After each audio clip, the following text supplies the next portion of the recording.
শুক্রবার জাতীয় প্রেস ক্লাবের অডিটোরিয়ামে এক প্রতিবাদ সভা অনুষ্ঠিত হয়। সভায় বিএনপির ভাইস চেয়ারম্যান শামসুজ্জামান দুদু বলেন, নানাভাবে নির্বাচন ঠেকানোর ষড়যন্ত্র চলছে। নির্বাচনের তারিখ ঘোষণা করলে দেশের চলমান সব সংকট কেটে যাবে। সংস্কারের নামে, বিচারের নামে আরো কি কি সব ফিতনা বিষয় সামনে এনে নির্বাচনটা কিভাবে ঠেকানো যায় সেই বিবেচনায় সামনে এনেছে। যত দ্রুত সম্ভব ফেব্রুয়ারি মাসে প্রথমে হোক মাঝে হোক একটি দিন ঘোষণা করতে হবে, একটি তারিখ ঘোষণা করতে হবে। তাহলে এখন যে অস্থিরতা এবং সংকট আমার মনে হয় অনেক অংশে সেটা কমে যাবে। আওয়ামী লীগের আগামী 100 বছরের মধ্যে ফিরে আসার কোনো সম্ভাবনা নেই। এ সময় বিএনপি চেয়ারপারসনের উপদেষ্টা অ্যাডভোকেট মোয়াজ্জেম হোসেন আলাল বলেন, আওয়ামী লীগ জাতীয় সংসদকে অপবিত্র করেছে।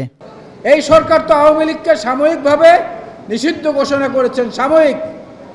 আর শেখ মুজিব তো আওয়ামী লীগকে বিলুপ্ত করে দিয়ে গিয়েছিলেন, মেরে ফেলে গিয়েছিলেন, হত্যা করেছিলেন। এই সরকার তো সেইটা অন্তত করেনি। শেখ মুজিব বাকশাল তৈরি করে আওয়ামী লীগকে খুন করে দিয়ে গিয়েছিলেন। সেই আওয়ামী লীগকে লাশ থেকে কবর থেকে তুলে জীবন্ত করেছেন শহীদ জিয়াউর রহমান বীর উত্তম। আওয়ামী লীগ হচ্ছে ঠিক তার উল্টো, সংসদকে অপবিত্র করার পক্ষে, বিরোধী দলকে নির্বংশ করার পক্ষে এবং ক্ষমতা টিকিয়ে রাখার জন্য গণহত্যা সহ যা খুশি তাই চালিয়ে যাওয়ার পক্ষে। অন্যদিকে রাজধানীর নয়াপল্টনে দলের কেন্দ্রীয় কার্যালয়ের সামনে এক দোয়া মাহফিলে অংশ নিয়ে সাংবাদিকদের সঙ্গে কথা বলেন বিএনপির সিনিয়র যুগ্ম মহাসচিব রুহুল কবির রিজভী। বলেন, সংস্কারের নামে জনগণকে বিভ্রান্ত না করে দ্রুত নির্বাচন দিন। খালি সংস্কার করে নির্বাচন পিছিয়ে জনগণের যে ক্ষমতা শেখ হাসিনা কেড়ে নিয়েছিলেন, জনগণের মালিকানা কেড়ে নিয়েছিলেন, আমরা কি সেই মালিকানা জনগণকে ফেরত দেব না?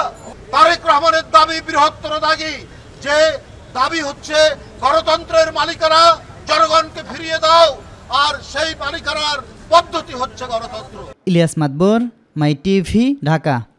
যার উদ্দেশ্যে আজকে